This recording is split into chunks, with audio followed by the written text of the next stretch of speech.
First, as always, we all need to develop the right motivation and also with right perception.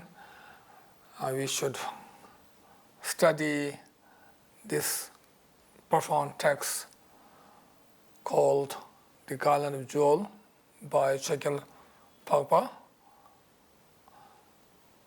We gave this to Prince Chebik Demore. As I have said before, although this is directly given to Chebik Demore by Dogon Chogyal Papa, but we should think that these profound teachings are also given to us. So through this, we can make stronger connection between Dogon Chogyal Papa and ourselves, and also stronger connection between his advice and ourselves. So through this way, it will help us to follow his advice. It will help us to correct our own attitude, to improve our own attitude, and make ourselves a better person with positive mind, making ourselves a better spiritual person. So today is the 10th session. So the continuation of the 9th session. Here also explains about the qualities, the excellent qualities of the Buddha. In this Garland of Jewels text, the excellent qualities are divided into two main sections, known as the excellent qualities of separation and the excellent qualities of maturation. So the excellent qualities of separation, the main part of that is already explained in the 9th session. In this text, the excellent qualities of separation has 32 excellent qualities.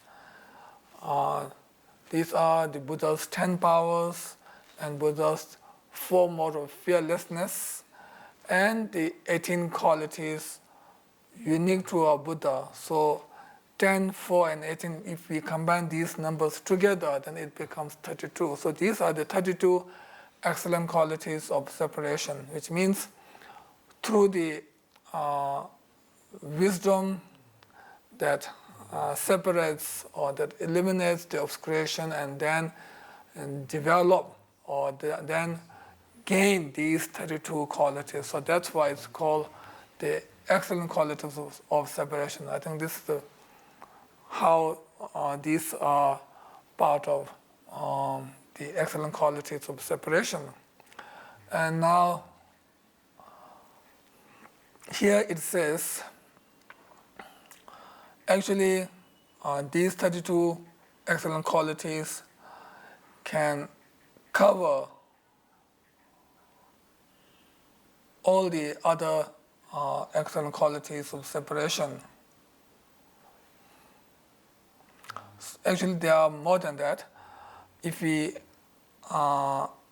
classify in more detail, then Buddha has infinite excellent qualities, which is something that is inconceivable and inexpressible from our side. Not only us, but even the noble bodhisattvas cannot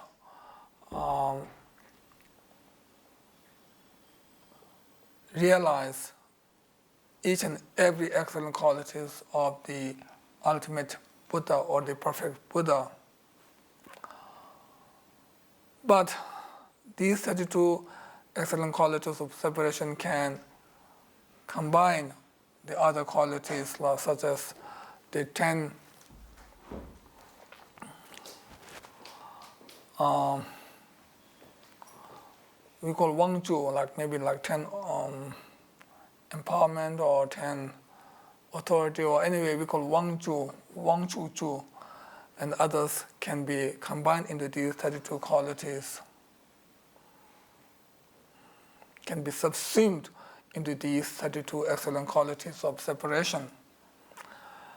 And now the next one is the second category, which is the excellent qualities of maturation. Here it refers to the 32 signs and 80 qualities.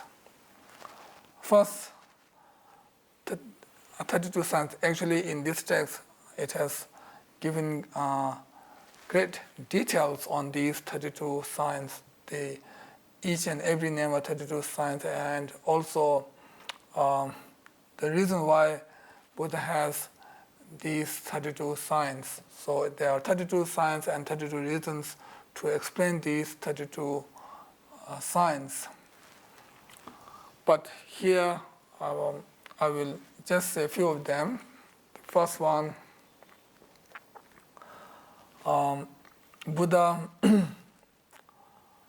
Buddha's sole of his feet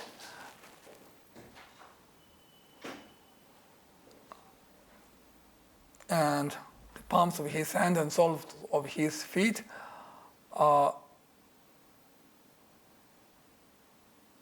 having the mark of a 1,000-spoke wheel. And also Buddha's two soles of Buddha's feet are even, and also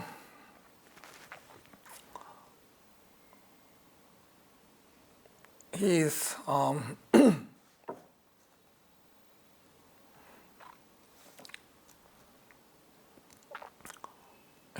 heels, Buddha's heels are broad.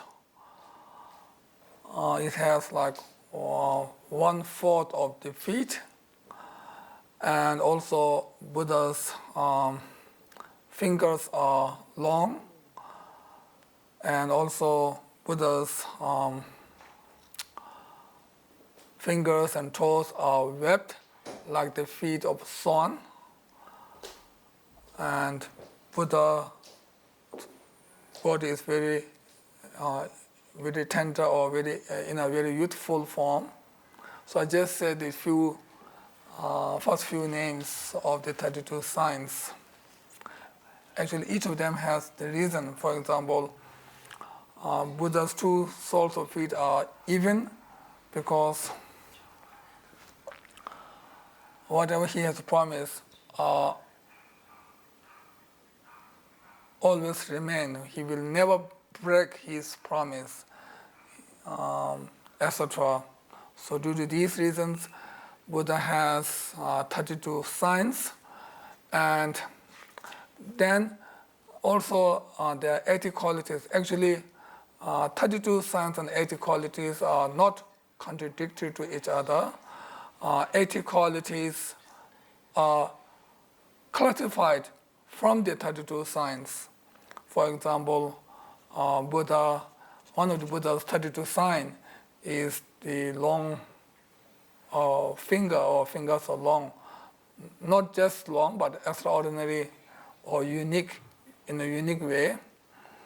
And from this sign, then it can be classified into 6 qualities, like his nails are copper colored, and second, his nails are shining, and third, his nails are elevated without unevenness, and fourth, his fingers are smooth and round, and fifth, the flesh of his fingers is well developed, and sixth, his fingers are tapered towards the tips. So these 6 qualities, these first 6 qualities of the 80 qualities are classified from the sign of long finger. So then, just like this, from other signs, it classified into other.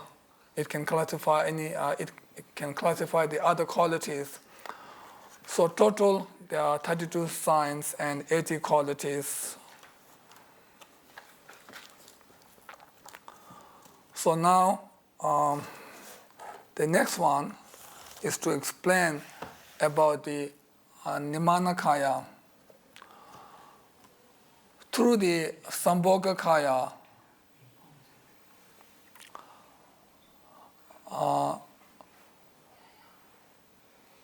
one can have the Nimanakaya, or Nimanakaya is manifested by the Sambhogakaya. So Sambhogakaya can manifest in many different forms according to the need of the followers, according to the need of infinite followers.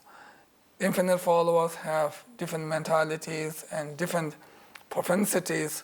So according to their own propensities, according to their own merits, Buddha appears in that particular form.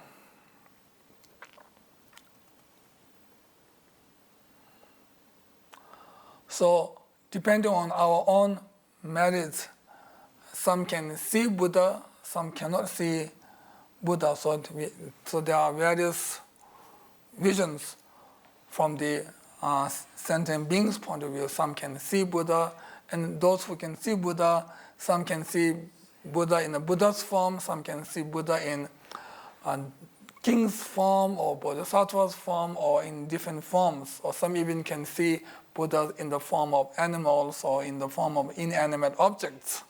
So depending on their own merits, and their own karma. So directly or indirectly, whether followers can see it or not, Buddha is guiding all the beings, helping all the beings, planting the seed of liberation and enlightenment state for the sentient beings unceasingly, all the time. So wherever, whatever form is needed, Buddha will appear in that particular form and benefit the sentient beings. So this is the Buddha Nimanakaya. Now, next one is explaining about the wisdom. Actually, we also have wisdom, but here, when we talk about Buddha's wisdom, we are talking about the ultimate wisdom, not ordinary wisdom or not just a noble wisdom. Noble bodhisattvas, they also have noble wisdom, like those who are on the first bhumi or second bhumi, etc. They also have noble wisdom, more superior than our ordinary wisdom, but they don't have the ultimate wisdom. So when we talk about the Buddha's wisdom, we are referring to the ultimate wisdom that only Buddha possesses. Only Buddha has such ultimate wisdom or such perfect wisdom. Although we do have the perfection of wisdom, but our perfection of wisdom is not the ultimate one, not the eventual one. So generally, Buddha's ultimate wisdom has 5 kinds: the wisdom of Dhamma Dhatu, the wisdom of the middle-like wisdom, the wisdom of equality, the wisdom of discriminative awareness, and the wisdom of accomplishment. So the natural kaya means the wisdom of Dhamma Dhatu, that is subsumed by the wisdom of Dhammakaya. Wisdom of Dhamma Dhatu. So wisdom of Dhamma Dhatu means the non-duality of Dhatu, or the emptiness, and the ultimate wisdom. So such non-duality is called the Dharmakaya, or the wisdom of Dharmadhatu.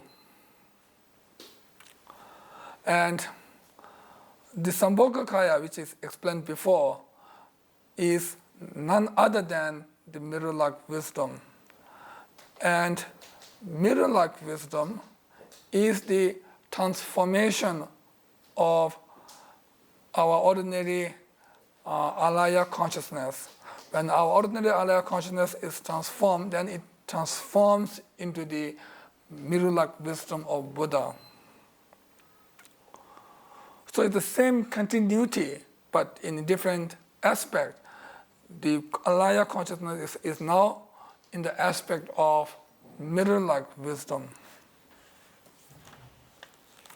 And then the wisdom of equality is the transformation of mental afflicted consciousness of mental affliction. In the Mahayana, we talk about 8 consciousness, the 6th sense consciousness, and then the consciousness of mental affliction and the consciousness of alaya. So there are 8 consciousness. So wisdom of equality is the transformation of consciousness of the mental affliction. So it means, equality means when we are on the path,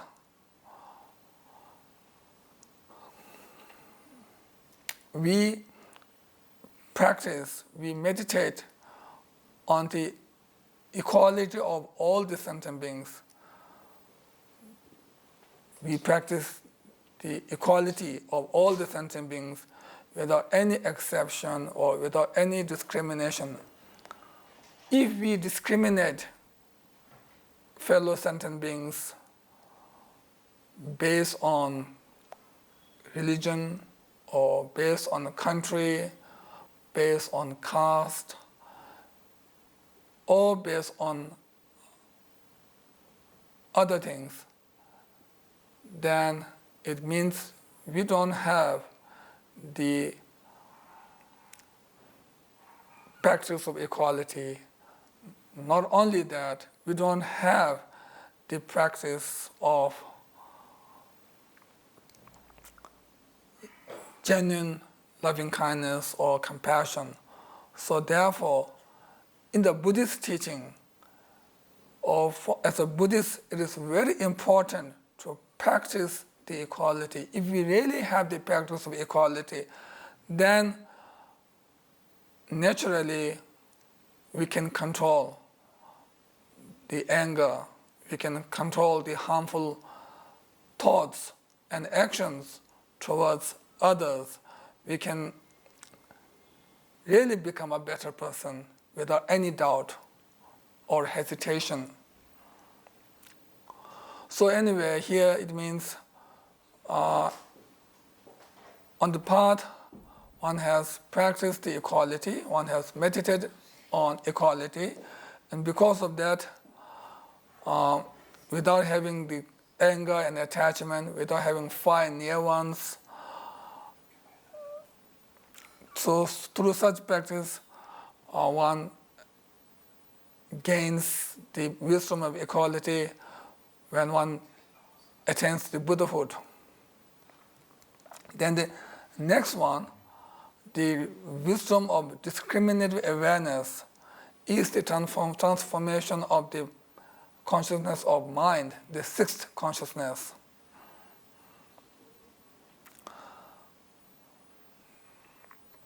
And then we can say the wisdom of equality and wisdom of discriminative awareness are the qualities of mirror-like wisdom and the Sambhogakaya.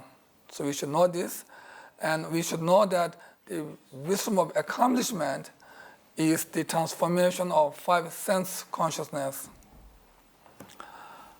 And due to this, in all the universe, one can manifest in different forms and perform many or infinite noble activities in order to benefit the sentient beings.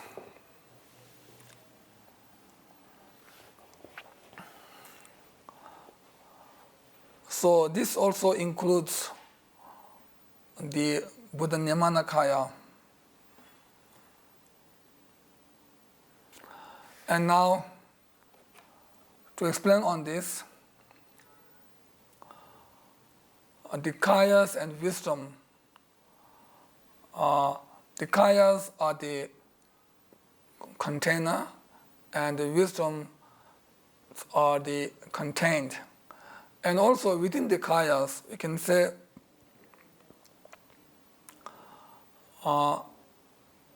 Sambhogakaya is relying on Dhammakaya, and then Nirmanakaya is relying on Sambhogakaya.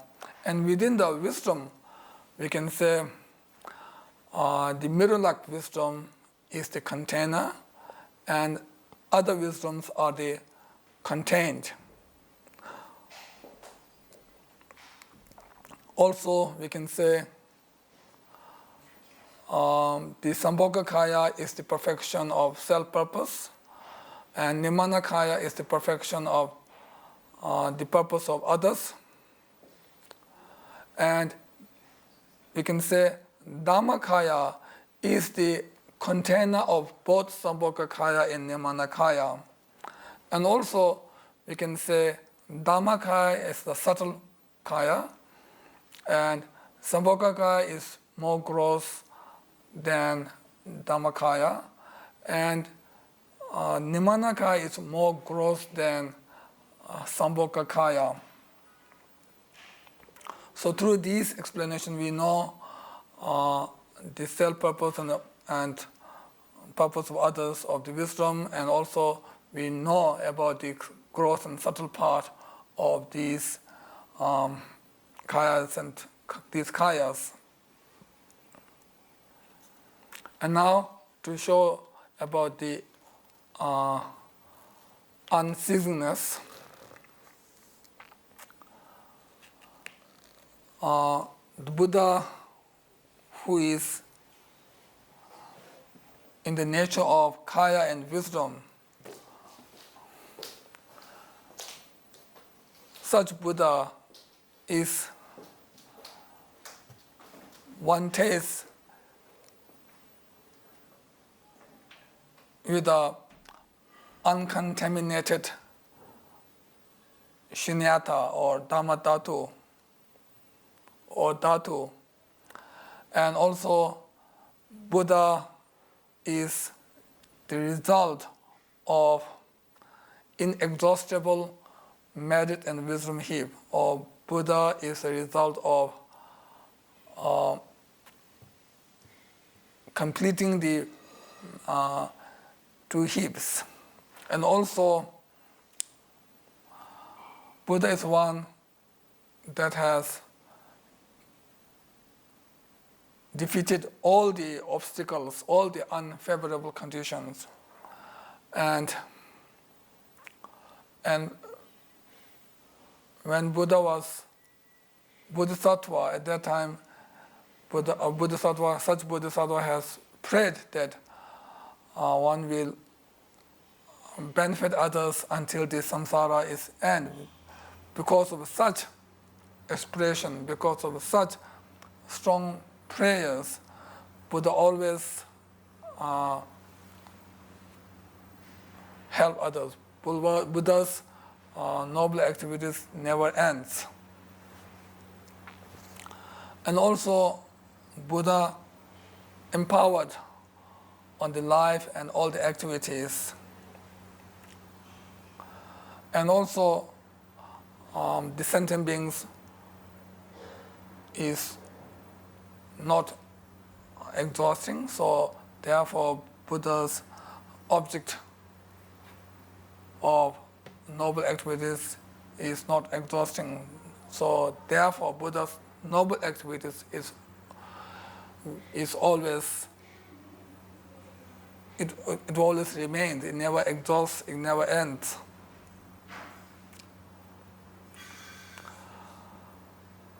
And then one might argue that if Buddha remains all the time, then like first Buddha appears and enters into Mahaparinirvana, and also like second and third Buddha also appeared and entered into Mahaparinirvana. And now the fourth Buddha, the present Buddha, also appeared and entered into the Mahaparinirvana. So we see they attain the enlightenment, so people see or they appeared as becoming Buddha, and also they show about entering into the Mahaparinirvana. So how come Buddha always remain? So if someone argue in such a way, then the answer is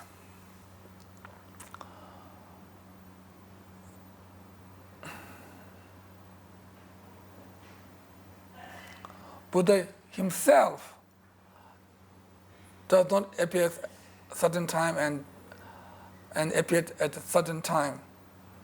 There's no appearance or not appearance. There's no such thing. Buddha always remains. Buddha always appears. Buddha is like a sun in the sky. Sun in the sky always shines.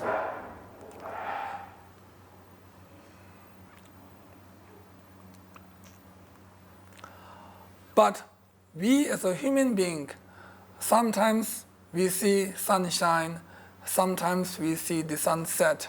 In the morning we see the sunshine, and at the evening we see the sunset. Then night time we don't see the sun at all. That does not mean at the night time the sun itself disappears. It is not like this. Sun always remains, sun always shines all the time. But we don't see. Just because we don't see the sun 24 hours, just because we don't see the sun at the night time, it does not mean sun is not shining or sun is not existing at that time. It always exists, it always shines, it always remains. 24 hours,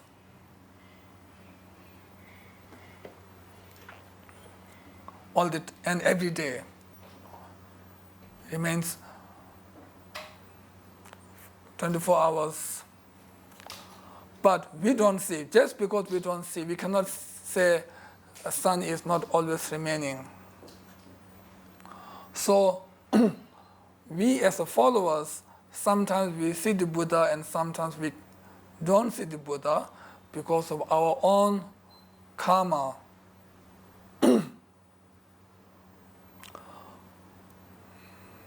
And not because sometimes Buddha remains and sometimes Buddha does not remain. That's why sometimes we see or sometimes we don't see. Not because of this, but because of our own karma. Buddha always remains just like sun, but we don't see all the time.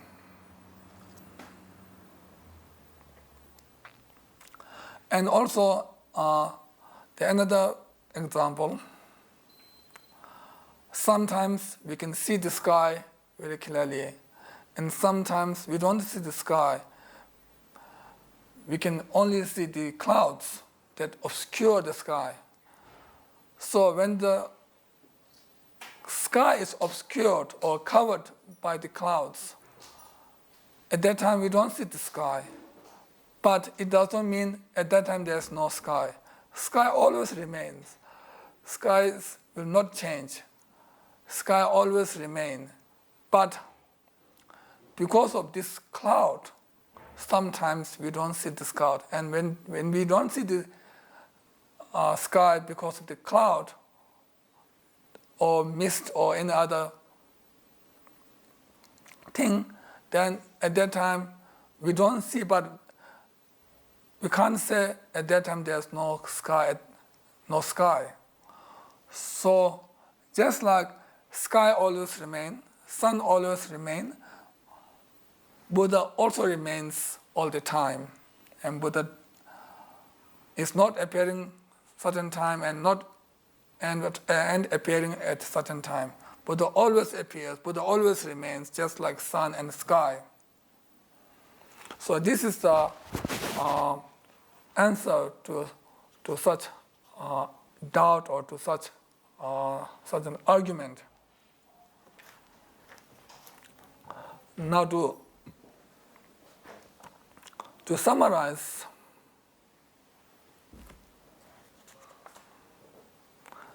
the Mahayana part of this text. So thus, here Dogen Chögyal Papa gave teaching on the Mahayana, which is the Dharma of cause and effect.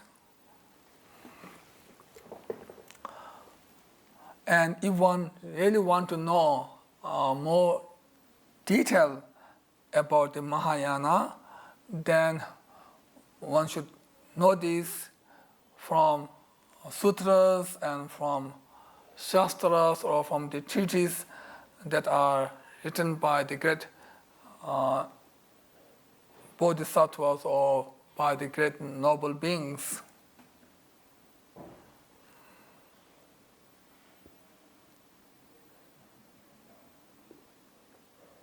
So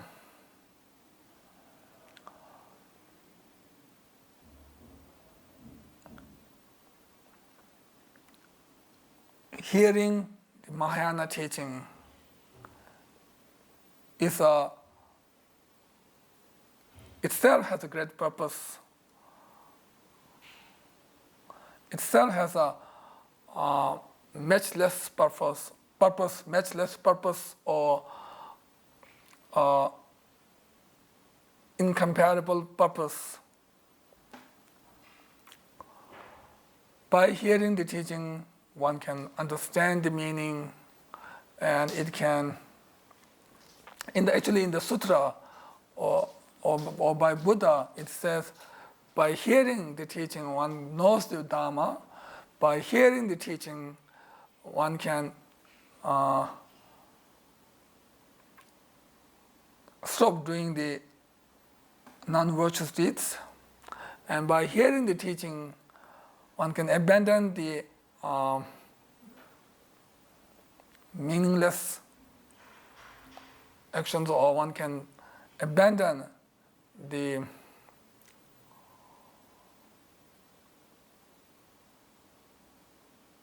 not purposeful ones, etc. And by hearing, one can attain the nirvana.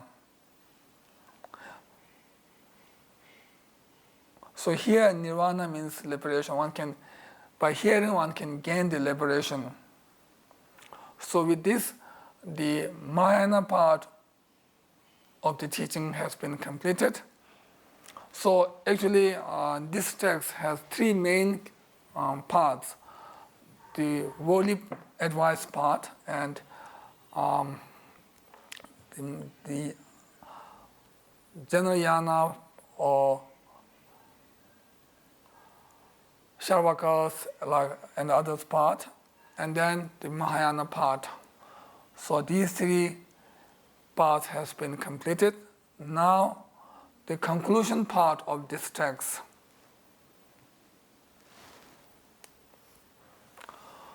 So here it says, the first part, which is the worldly advice. So by following the worldly advice, one can become a good person, honest person, modest person that does good things. And by following this, then for such person, the God's realm is not far. Here, God's realm refers to the 6 kinds of God's realms of the desire realm. Actually, there are 3 realms: desire realm, form realm, and formless realm. And all these 3 realms has different kinds of gods. So here, the God's realm refers to the gods of desire realm. So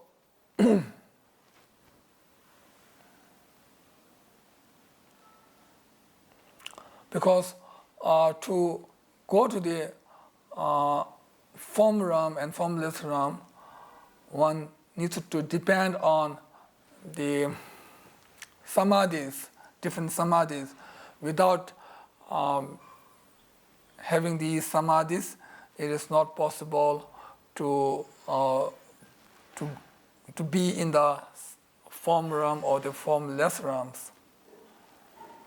So thus, the wealth of gods and human beings are like the stairway of the liberation. Through this, one can climb to the liberation. So thus, for such person, liberation is not far. Liberation is in front of us. So first, Shakyalabhagapa explains about the worldly things, or he gave the worldly advice that makes us a good person and sincere person, and one that does not deceive others, etc.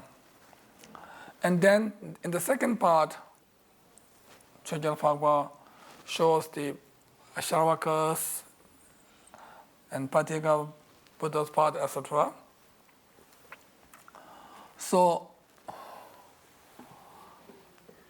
through this, one can gain the liberation. One can gain the liberation from the samsara.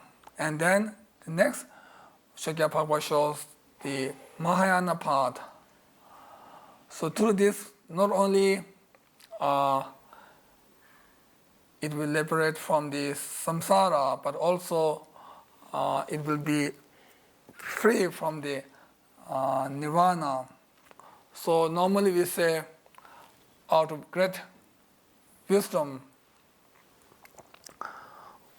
one does not remain in the samsara, and out of great compassion, one does not remain in the nirvana. So by the practice of Mahayana teachings, one can attain the non-abiding state, or the enlightenment state, or the perfect Buddhahood. So the Mahayana is the ultimate one, ultimate vehicle that lead us to attain the one and only ultimate result, which is the perfect Buddhahood.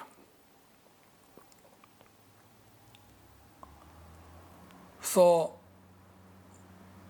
Shakyalabhagapa gave these teachings in such order to the prince. And so prince also should follow these advice and teachings. Not only the prince, but we should also follow these precious and profound advice and teachings, so that we can become a good person, sincere person, and based on that can become a good spiritual person, good dharmic person, a person that really practice the Buddha Dharma purely, without any condition, without any worldly intention, or without any wrong thoughts or wrong motives or wrong purpose.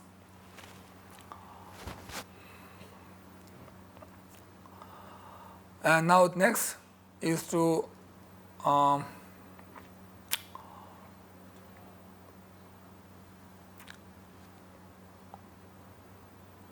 clarify that this is not the fault of repetition. Actually, the worldly advice has given by the great Nagarjuna and also by Chagyalpakpa, such as elegant saying, and the explanation on the three yanas is explained by many great Mahapanditas or scholars. So one might think, why need to explain all these here in this text again, which is because these are already explained by the past great masters or past great teachers. Then the answer for this, to clarify that this is not a fault, this doesn't have the fault of repetition.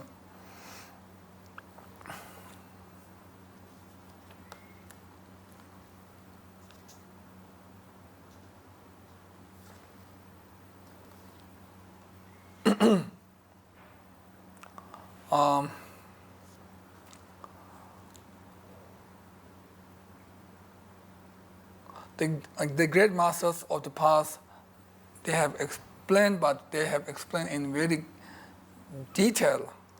They give very detailed explanations. So it might be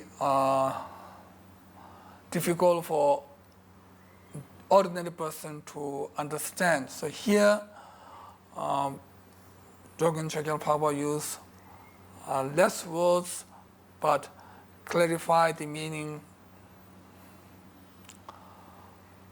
to those beings such as the Prince Chipik Demu, who don't have great knowledge of Dharma. So, and like us. So for us, using more simple words and explaining very clearly, it suits our mind. It helps us to understand better. So for such purpose, Chagyalpakpa gave these teachings or these topics, which are not a new topic, which are the topics that are already explained by Buddhas and great masters, but in order to suit the mentalities of the ordinary being, or in order to help ordinary being to understand by using simple words and explaining in a very clear way. So for such purpose, Chagyalpakpa gave these teachings again, or again means giving these teachings which are already given by the Buddhas and past great masters. So there's no fault of repetition. And now, next one.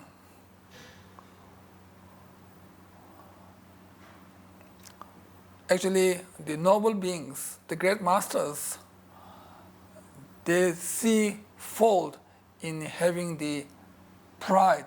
They see fault in arrogance. So here, Drogin Chagyalpakpa also show his humbleness. His low profileness, or his humbleness.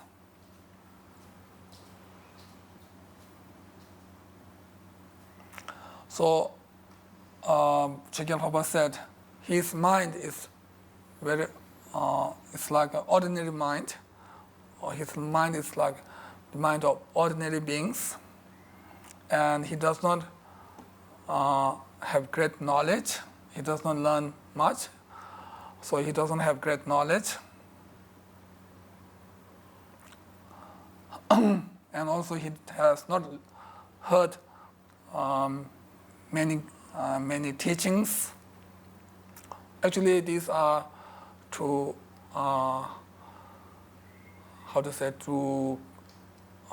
to defeat or to remove the arrogance or the pride. So to show the humbleness, he mentioned like this. And he also said, this text, these teachings is taught suddenly. So he didn't study much text, or he didn't do many studies or many analyzation.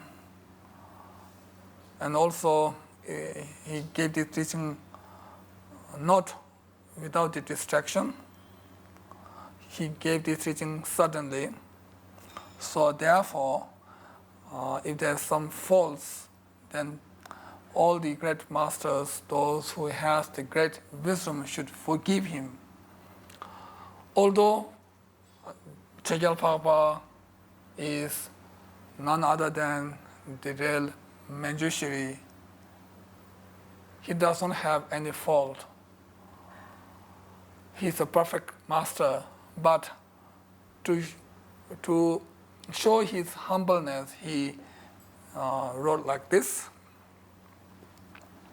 Now, the next one is the dedication. So, Chekyalpapa said he wrote this text with an altruistic motivation. So, whatever merits that he accumulates from this text,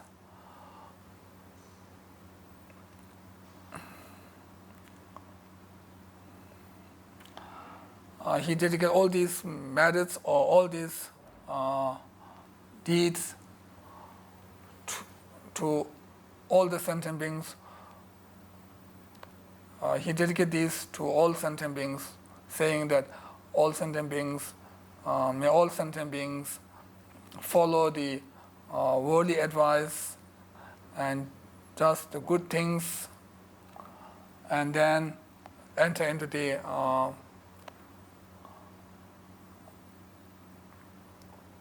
doorways, enter into the doorways of immortal nectar of profound Dharma. Or in other words, after studying and following the worldly advice, then study and practice the Buddha Dharma, and then finally, may all beings attain Buddhahood. So what he dedicated is, he dedicated all his merits to all sentient beings to follow the worldly advice and study Buddha Dharma, and finally attains the Buddhahood for the sake of all the sentient beings. So this is the dedication part of the text called the Garland of Jewels. And Chekyalpapa wrote this text called Garland of Jewels at Sakya itself, the seat. Actually, the Sakya, the word Sakya can mean can refer to the school, name of the school, the Sakya school, or can also refer to the place where there's the seat of the Sakya path. So here, it means Dogen Chekyalpapa wrote this text at Sakya, at Sakya seat. So with this, I conclude my rough explanation on this profound teaching. Although this teaching is very profound and very precious, but my knowledge is very limited, and especially my English is very, very limited. So, of course, there are many faults. Please forgive me about all the faults and mistakes that I have done during my teachings, and whatever merits that we have earned through these teachings should dedicate to, and all the merits together we should dedicate to attain this Buddhahood for the sake of all the sentient beings, and especially, as I always say, we should dedicate all our merits for our root gurus, long life, good health, and turn the wheel of Dharma far and wide always. Thank you.